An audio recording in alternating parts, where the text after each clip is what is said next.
Everyone, I'm now calling this meeting to order. Please stand with us. We'll be led in prayer by Alderman Gallagher. Please remain standing after that for the Pledge of Allegiance that will be led by Alderman at Large George Payne. Precious and gracious Heavenly Father, we come before you tonight, Lord, asking that you watch over the victims of the recent tornadoes, Lord. I pray that you would keep people safe, Lord, and that you would meet the need that's there, as you always do, Lord. And Lord, we also pray that you would be a part of this blessing. You're welcome here, Holy Spirit, Lord, and we just thank you for everything that you do for us. In your name we pray. Amen. Amen. I pledge allegiance to the flag of the United States of America, to the republic for which it stands, one nation, under God, indivisible, with liberty and justice for all.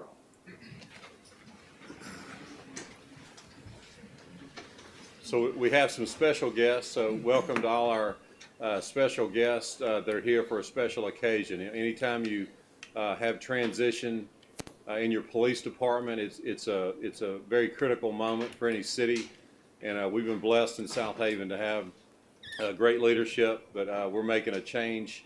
It's time for another change, so it's a big night for our city, so thank y'all for joining us tonight. First on the agenda, let's go ahead and get the approval of minutes for the last meeting done. Second. We have a motion by Alderman Hoot, second by Alderman Jerome. Is there any discussion? Hearing none, roll call, please. Alderman Payne. Yes. Alderman Kelly. Yes. Alderman Hoot. Yes. Alderman Jerome. Yes. Alderman Gallagher. Yes. And that motion carries. Next on our agenda, we're going to combine 5 and 6. If we can, just get a joint motion for both of those. And so our Chief Brent Vickers is retiring. We've noted his career. It's unbelievable, the accomplishments he's had. You know, he became the first police officer in the city's history to stay with the same agency his whole career. So he started with Southaven and then moved all the way up the ranks and became the chief of police. So it was a big deal, huge deal. I've enjoyed working with Chief Vickers tremendously. His accomplishments and sacrifice to the city have been tremendous. Deputy Chief Jason Scallern, same thing, not as many years, but a long time, great amount of his life he dedicated to the people of Southaven. So anyway, before I know what the vote's going to be, but before we do that, can we give a standing ovation to these two gentlemen that are retiring?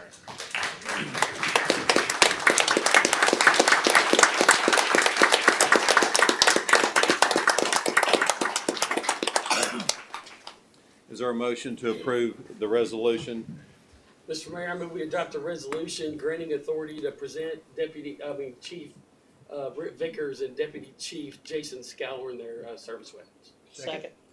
We have a motion by Alderman at Large George Payne and a second by Alderman Hoots. Is there any discussion? Hearing none, roll call, please. Alderman Payne. Yes. Alderman Kelly. Yes. Alderman Hoot. Yes. Alderman Jerome. Yes. Alderman Gallagher. Yes. That motion carries. So next on our agenda, it is time to swear in our new police chief. Seth Kern has been in law enforcement since 1997. Been with Southaven since 2011. And I'm going to make it real short. You're the guy. It's your time.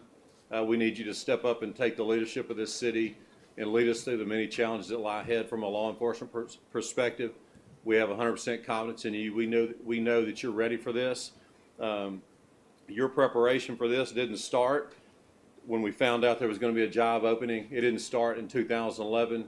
As you know, it started many years before that. So all the stuff that you've done that's prepared you for this day, all your hard work, your work ethic, and not just that. You know, we talked about today at our department head meetings, we talk about a journey to excellence. Like, don't just show up for work, but what are you going to do to be excellent at what you do? You don't move through the ranks like Major Kern has unless you're committed to excellence. Like, he has been committed to his professional development.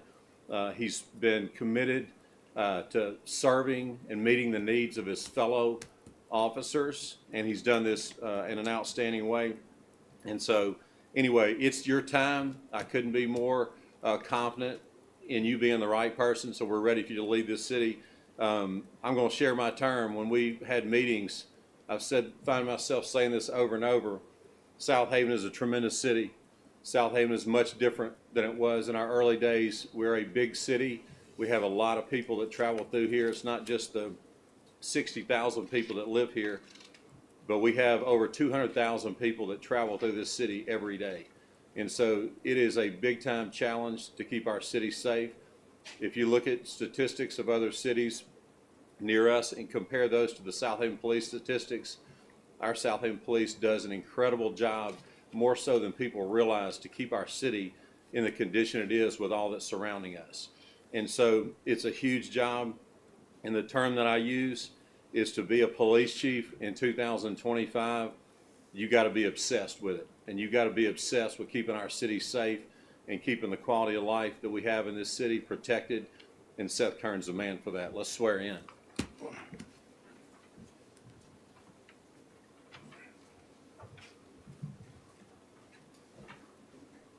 want to bring family up?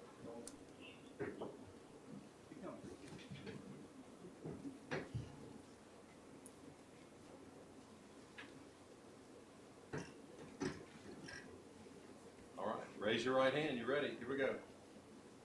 I, Seth Kern, I, Seth Kern, do solemnly swear do solemnly swear that I will faithfully support the Constitution of the United States that I will faithfully support the Constitution of the United States and the Constitution of the State of Mississippi, and the Constitution of the State of Mississippi, and obey the laws thereof, and obey the laws thereof, that I am not disqualified that I'm not disqualified from holding the office of police chief, from holding the office of police chief, and that I will faithfully discharge the duties and I will faithfully discharge the duties of the office upon which I'm about to enter. of the office about what I'm about to enter. So help me God. So help me God. Congratulations.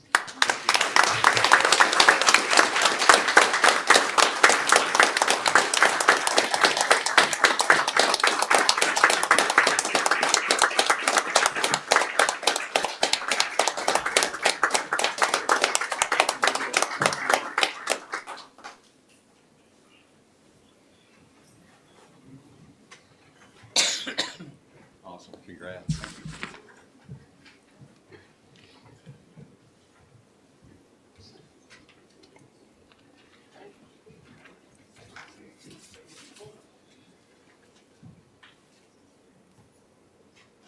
Okay, next on our agenda is a resolution for Freeport Warehouse tax exemption for Shark Ninja.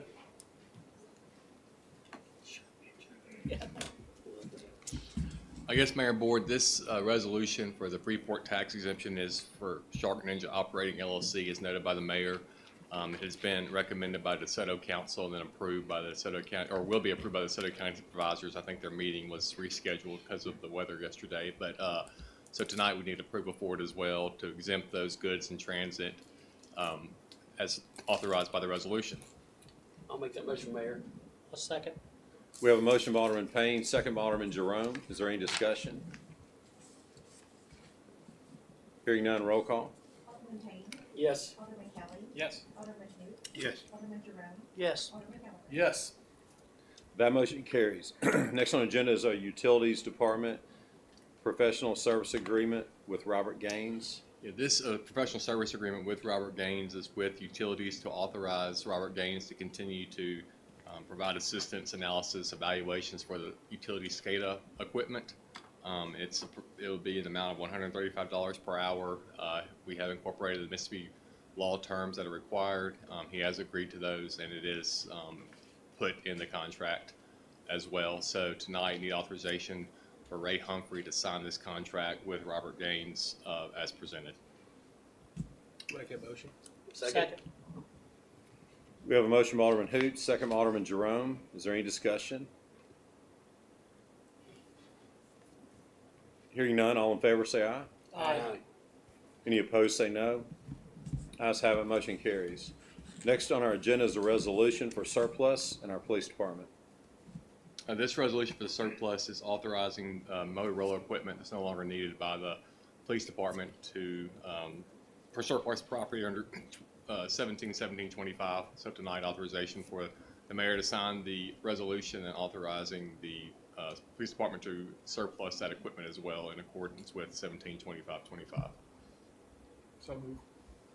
Second. We have a motion by Alderman Gallagher, second by Alderman Payne. Is there any discussion? Hearing none, roll call. Alderman Payne. Yes. Alderman Kelly. Yes. Alderman who? Yes. Alderman Jerome. Yes. Alderman Gallagher. Yes. That motion carries. Next on our agenda is a bid award for the Goodman Road utility relocation. Yeah, I talked with Dan Cordell earlier with Civil Link, and this award went to bid, or this bid we went to bid in accordance with 31-713, and we rebid it from the previous bids, and the low bid came in from Argo Construction, an amount of $5,448,845. This is the relocation associated with the widening of I-55. So tonight, we need to approve it contingent upon MDOT concurrence. So that's what's before you for approval, awarding it to Argo as lowest and best for the $5,448,845 amount. And then once concurrence is or procured by MDOT or from MDOT, it can then be construction can begin. So moved. Second. We have a motion by Alderman Hoots, second by Alderman Jerome. Is there any discussion? Hearing none, roll call. Alderman Payne. Yes. Alderman Kelly. Yes. Alderman who? Yes. Alderman Jerome. Yes. Alderman Gallagher. Yes. That motion carries. Next on the agenda is a bid award for the annual pavement striping and marking. Yeah, this also went to bid in accordance with Mississippi Code 31-713. The lowest and best bid was Riverside Traffic Systems, Inc., base bid of $393,635. So this will be an additional additional term contract for the striking and marking with Riverside as approved tonight, and authorize the mayor to sign the contract as well. I'll make that motion. Second. We have a motion by Alderman Payne, second by Alderman Kelly. Is there any discussion? Hearing none, roll call. Alderman Payne. Yes. Alderman Kelly. Yes. Alderman who? Yes. Alderman Jerome. Yes. Alderman Gallagher. Yes. That motion carries. Next on our agenda is a resolution to clean private property. Mr. Mayor, I move we adopt a resolution granting authority to clean private property as presented on this date. Second. We have a motion by Alderman Payne, second by Alderman Kelly. Is there any discussion among the board? Hearing none, is there anyone in the audience who has a financial interest in any of the properties that are about to be condemned or cleaned? Hearing or seeing none, roll call please. Alderman Payne. Yes. Alderman Kelly. Yes. Alderman who? Yes. Alderman Jerome. Yes. Alderman Gallagher. Yes. That motion carries. Next on our agenda is our planning agenda. Ms. Whitney Cook. Yes, sir. So our first application is a request to amend the existing Snowden Farms PUD. More specifically, it's going to be on the south side of Goodman Road between Tullahoma and Getwell, what you see highlighted there in orange. There is a small portion on the hard corner of Nail Road and Getwell, which is included in this as well. But essentially back in 2008, that entire square mile between the four arterial roads was put into a very detailed PUD. It had mixed use, it has residential, it had office space. Fast forward to now, obviously trends have changed in development. You see Silo has taken out a portion of it at roughly 128 acres, I believe, maybe a little bit more. Serenity Point then came in and took the south end and did a mixed density residential portion there. What the request is tonight is to take the final 119.2 acres and take it from such a detailed design that was back in 2008 and dilute it down to where it has block zoning, so there's options per area. If you can go to the PDF, correct, there's your original zoning right there. You can see how detailed that was. And like I said, that was 2008. Nobody can predict all the way to 2025 how things are going to play out. What you see on the second page there highlighted in red is the piece of property that's in question, along with the hard corner right down there at Nail Road and Getwell Road. And if you keep going, one of the things we did ask them for when they came back through to amend this is we wanted a cohesive street design so we could see where major points of access would be, if a traffic light was needed, if there wasn't one needed, how it would work together with like Getwell and Tullahoma as well as Goodman Road. What they produced right there is a great layout. They did request and talk to MDOT about possibility of 2 traffic signals. We did raise concerns about having 2 between Getwell and Tullahoma. They did concede that they could get away with just one. MDOT is the one that permits that. MDOT is the one who approves that. They would be the one who took the money to install it, so it would not come at a financial detriment to us. But it is part of the comprehensive design there. Additionally, they had to come up with regional detention, which is what you see in the blue there, where they would drain all of the uses onto individual pieces of property, as opposed to what they have now, which is individual lots having to detain all their water on site. So those were some of the things we requested them to do. On their behalf, what they did was color block it here, and they wanted to increase the residential, decrease the amount of office and commercial space. Obviously, Goodman Road has a lot of commercial on it, and that's really not something we want to see just further aggravated if we can help it. They do have some options at both of the existing traffic signals for further commercial, but on the interior space, they went with some residential. The main discussion was townhomes. We all know townhomes have been kind of a trend starting now. There was concern, however, there's a comparison on the PUDs that you have, if we could go to the last page.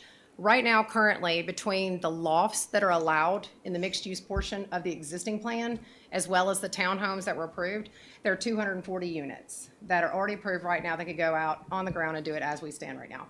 However, after talking to this applicant, their designers, as well as the Planning Commission, we have dropped that down, per the Planning Commission request, to 100 townhomes total for the 119 acres, and they cannot be all captured in one area. They have to be dispersed through the whole area, not concentrated, in one space. And then it's also knocked down the lofts to 50. In conjunction with that, we have also told them that any individual subdivision portion that comes through, we want that to come back in front of the board for a final approval. So this is all conceptual at this point in time. That will now come back to you in a detailed version of reality when and if somebody buys that portion of property. So altogether, those concerns were addressed. Planning Commission voted unanimously in favor of it after that.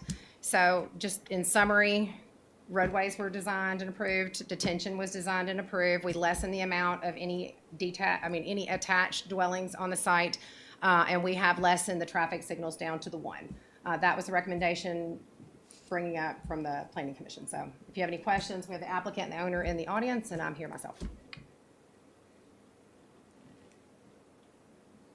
I'm good with it.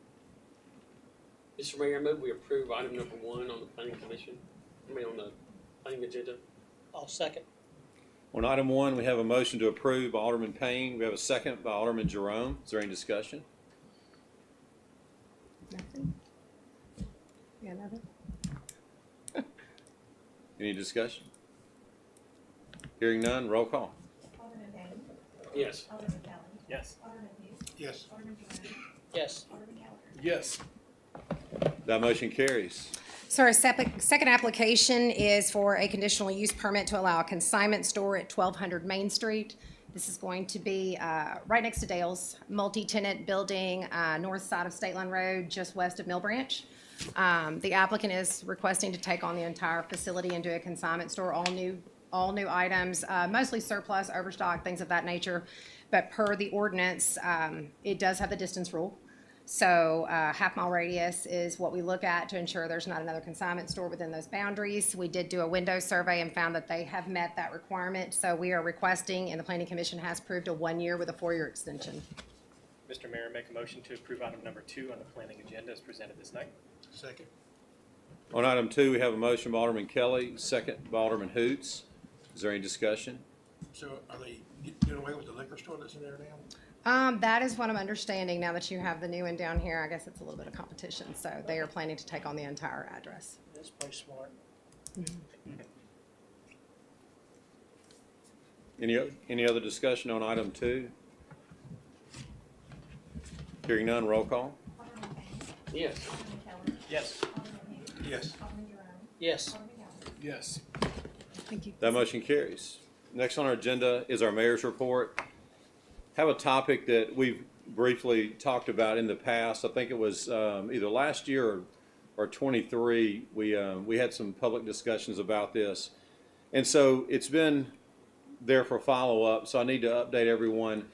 And really, just this is kind of a different request. There's obviously we're not asking for any kind of board action tonight, but I am seeking opinion. I want to hear from y'all about a complicated matter. And the matter is the Highway Baptist Church property that's at the it's at the corner of Dorchester Drive and Highway 51. So the issue is and I have the information, not going to get into all that, but almost countless code enforcement violations over the last 5 years. Fire building safety inspections. The building's not safe. The building is not safe to walk into. There's water leaks that could create other hazards there, and so the fire marshal, has submitted recommendations on this building. I'm always transparent, but I'm going to be extra transparent tonight. I don't want to touch changing something that's been a part of our city's history for years and years and years. That school at one time, the church and the school were in a totally different situation. In the 1970s, 1980s, it was a beautiful piece of property, well-maintained, active church, active school, but it's not anymore. And it's been, the facilities have been neglected for decades. And if we truly, well, first of all, we have the codes. It's not, from a safety standpoint, it's not compliant. But the other thing is, if we're truly interested in redeveloping the west end of our city, which I am, I know y'all are too. If we're really sincere about that, how do we let that sit right there? We've proven, or it's been proven to us, that nothing's going to change. When there's, I think there was 20, let me make sure I'm speaking correctly here. 20 code violations, 30 warnings in the last 3 years, and nothing's changed. And so tonight, the reason I'm bringing this up, I'm truly seeking guidance. I mean, from the board members, from the public, if there's anybody in our city, the people that watch this, the media that covers it, if there's somebody out there that cares about the history of Highway Baptist property, it's time to stand up. And I'm welcome that. I would love to see, a group of people come together, go in there and do what has to be done to get this property back into respectable condition again. But something's got to change. We can't just let the property be over there and fall down. I'm not going to get into all the details, but when you have a property that's deteriorated like that, it sends a message. Y'all heard me say this numerous times. It sends the message to people who want to commit crimes in the city, do, promiscuous type activities, and that's what's going on there. And so if it were my church, and the way we've been nostalgic about everything else, trying to, preserve the historical parts of our city, the church property deserves better than that. And we have that kind of activity going on over there, and it's become a public nuisance. It truly has. So tonight, I'm asking for the board, give me some suggestions. How do y'all think we should proceed with this? The church has not had an active change in their board of trustees since October of 1977. That will be 48 years this year. And so it's not what it was at one time. You can imagine that many of those board members have now deceased. And so, but the church still owns the property. So again, I'm seeking help from the board and then the public. Tell us what you want to do. If somebody wants to form a committee and y'all want to get over there and bring this church back to life, I'll be the first one that's for that. But I'm just being very honest with everybody. We can't just sit back and let the building fall down and let the stuff go down that's happening there. So the city is going to have to take action if no one else steps up and does something. And I don't want to, I'm just being honest, I don't want to see that happen. I would love, nothing would make me happier than to see a group of alumni from the Highway Baptist Academy come together, do something about the property, dress it back up, reform the church, make it an active, functioning church again. That's what I'd love to see. Alderman Hoots is in Ward 2. What are your thoughts on it? I know we've talked about trying to get them to sell it and that kind of stuff in the past, but that didn't seem to get anywhere. I know they've also in the past had people volunteer to help over there, and the help was turned away. So, I'm like you, I'm kind of lost on what can be done, or other than just having to go in there and take some kind of action, because they don't, the people who are in charge of it now don't seem to want help. Well, I'd like to add in if I can. Please. Love Highway Baptist. Went to church there with a buddy of mine. It's a great school and everything. Don't want to see it go away. But the reality of it all is, it's not being taken care of property.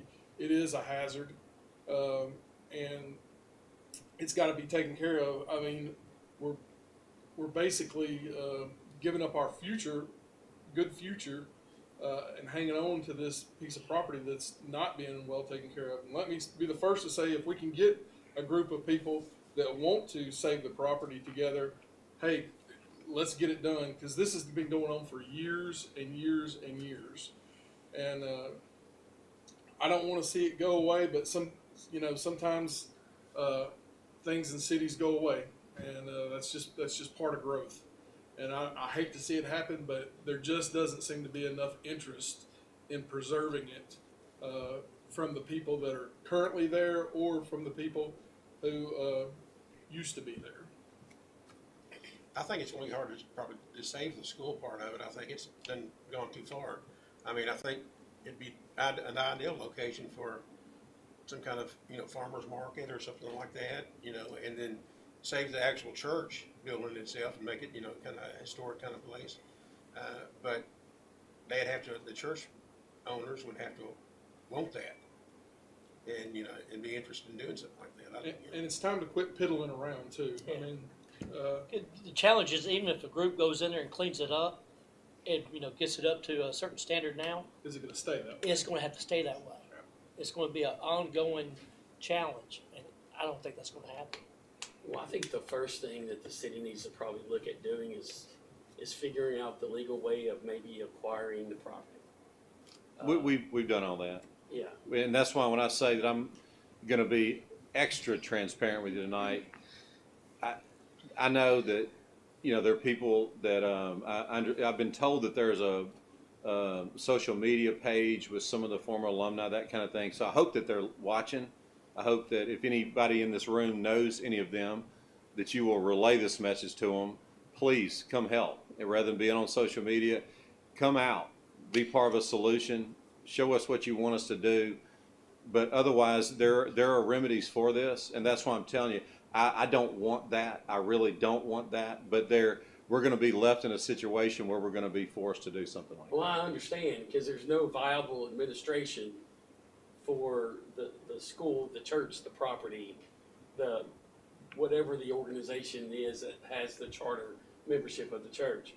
But, down the road, the property itself could be, I would hate, being a longtime resident of Southaven, I would hate to see it falling apart, and I would hate to see it bulldozed and turned into something else. But to be part of, like, maybe the DeSoto County Museum, where, with the history and everything of it being there, I'd like to learn more about the church and the establishment in Southaven, and just go from there, before a decision is made on what's going to happen with the property. But I think ultimately the city's going to end up having to take over the property. So. Yeah, I agree. And I think there's a way, even if, I agree with Charlie, Alderman Hoots also, about making, maybe developing a community garden or whatever, farmer's market, that there's a way to honor the church and the school also with that. Highway 51, Baptist, farmer's market, something like that. There's a way to maybe connect the two, even if we could, add it to the DeSoto County Museum. That'd be great too. But, When you say add it to what do you mean add it to the? well, I mean, there's part of the. You mean some of the materials in the? Well, maybe the just Either the church. or, but yeah. I don't know what kind of expansion Rob Long and the DeSoto County Museum would be interested in.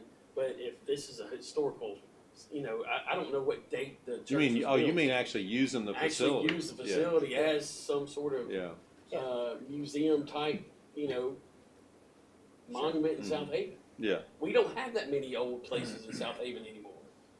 You know, and it's a shame that, Well, the bottom line is you can't not maintain a structure for that Right. many years and Right. expect it to stay around. It's Right. not gonna, you have to redevelop and, renovate the buildings Be a and lot all of that. work. And again, y'all know that, the historical markers, the tribute that we've created to pay, tribute to our special places in our city.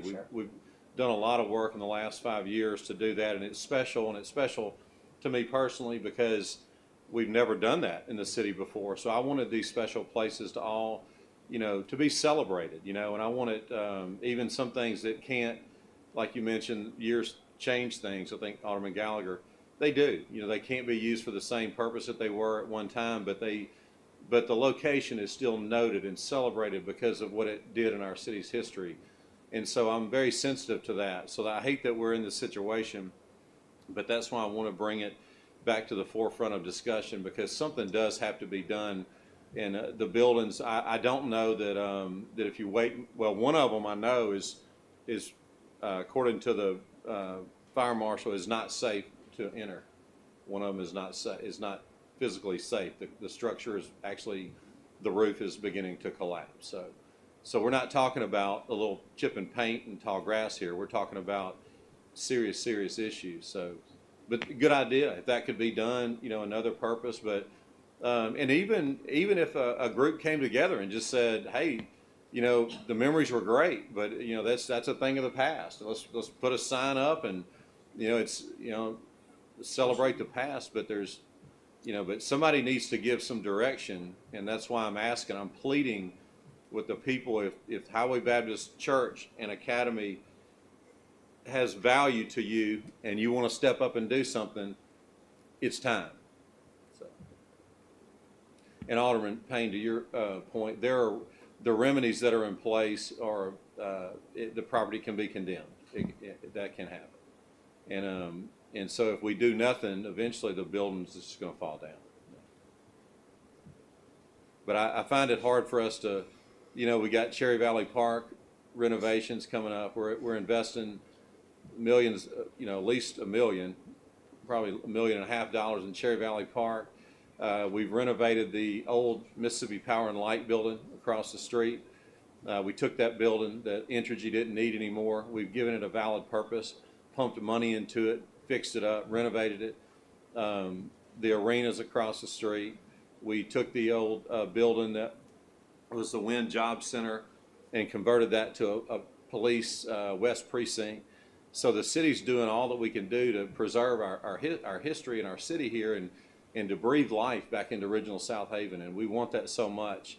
But there's no way that we can ignore a property that's in this condition, and say that we truly have an interest in redeveloping the original Southaven. But if y'all will continue thinking about that, again, I'm not making any recommendation tonight. But if there's somebody out there, it's time to come forward. We would love to see a group come together and with some ideas on what to do with that property. And board, if y'all will, just continue, to be thinking about that, and let's try to resolve this issue and make it a good thing. Anybody got anything else before we move on? Okay, that's all I really want to talk about tonight in the mayor's report. Well, I do have one other thing. We've talked about it enough, but we can't say it enough that we are actually in fire station number 5 now. So after all that we went through, we are actually using that building as a active fire station as of Friday. So anyway, it was a long time coming and a lot of pain, but it's gonna serve our city well, and we're pumped about that. Next on our agenda is our personnel docket. Mr. Mayor, I move we approve the personnel docket as presented. I'll second. We have a motion by Alderman Payne, second by Alderman Jerome. Is there any discussion?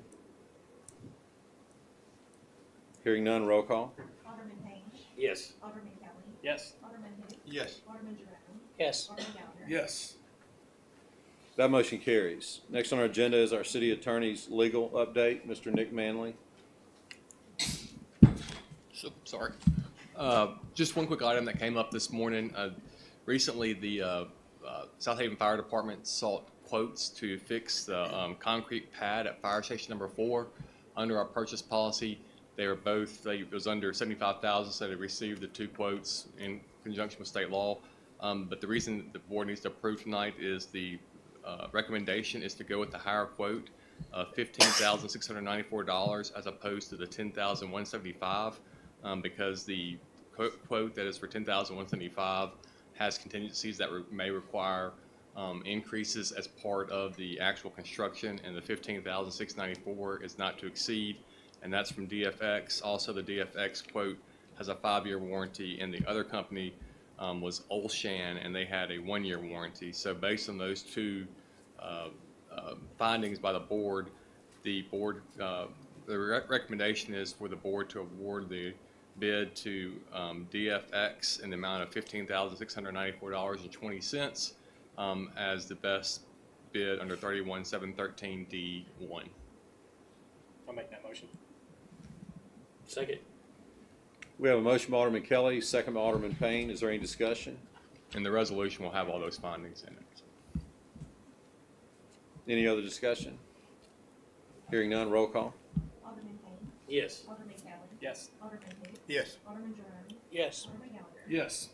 That motion carries. Next on our agenda is a utilities billing leak adjustment docket. Mr. Mayor, move we approve the utility bill leak adjustment docket as presented. Second.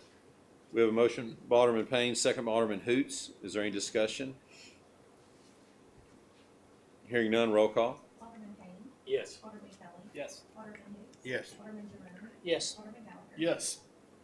That motion carries. Next on our agenda is one claims docket. Mr. Mayor, move we approve the claims docket in the amount of $4,300,139.33, including demand checks. Second. We have a motion by Alderman Payne, second by Alderman Hoots. Is there any discussion? Hearing none, roll call. Alderman Payne. Yes. Alderman Kelly. Yes. Alderman who? Yes. Alderman Jerome. Yes. Alderman Gallagher. Yes. That motion carries. Next on our agenda is the purpose of determining the need for executive session. I'll make that motion. Second. We have a motion by Alderman Gallagher, second by Alderman Hoots. All in favor say aye. Aye. Any opposed say no. Ayes have it. The needs this evening are property acquisition for utility relocation, litigation by and against the city regarding police, fire, and public works, economic development within the city, public works and police personnel, and also interdepartmental personnel with no action. So is there now a motion to declare executive session? So I'll move. make that motion. Second. We have a motion by Alderman Jerome, second by Alderman Gallagher. All in favor say aye. Aye. Any opposed say no. Ayes have it, motion carries. The mayor and board will now enter executive session.